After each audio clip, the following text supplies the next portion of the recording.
সুনামগঞ্জের ছাতকে দুই পক্ষের সংঘর্ষ থামাতে গিয়ে আহত হয়েছেন সুনামগঞ্জ ১ আসনের সংসদ সদস্য কামরুজ্জামান কামরুল সহ অর্ধশতাধিক। শুক্রবার রাতে সুনামগঞ্জ সিলেট মহাসড়কের জাওয়া বাজার এলাকায় এ ঘটনা ঘটে। প্রায় ২.৫ ঘণ্টা ব্যাপী চলে এ সংঘর্ষ। রাতের অন্ধকারে টর্চ লাইট জ্বালিয়ে সংঘর্ষে অংশ নিতে দেখা যায় লোকজনকে।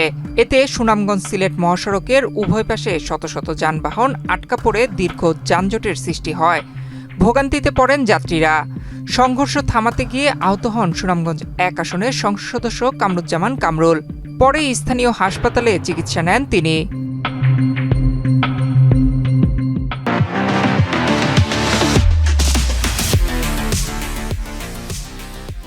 পুলিশ ও স্থানীয় সূত্রে জানা গেছে, জাওয়া বাজার সংলগ্ন খিদ্রাখাপন গ্রামের সাবেক ইউপি চেয়ারম্যান আফরোজ মিয়ার নিকট থেকে প্রায় ১ বছর আগে কিছু জমি কিনেছিলেন কোনাপাড়া গ্রামের বাসিন্দা মোহাম্মদ আলী।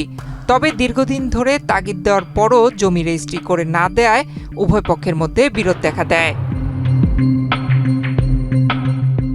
এ নিয়ে ২ দিন আগে মোহাম্মদ আলী সাবেক চেয়ারম্যান আফরোজ মিয়াকে গালিগালাজ করেন। এর জের ধরে জাওয়া বাজারে আফরোজ মিয়ার লোকজনের সঙ্গে মোহাম্মদ আলীর লোকজনের হাতাহাতি ও মারামারির ঘটনা ঘটে। এর জের ধরে বৃহস্পতিবার বিকেলেও উভয় পক্ষের মধ্যে পাল্টাপাল্টি মারামারি হয়।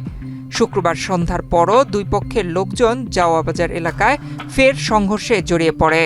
প্রায় ২.৫ ঘণ্টাব্যাপী চলা সংঘর্ষে উভয় পক্ষের অন্তত অর্ধশতাধিক ব্যক্তি আহত হন।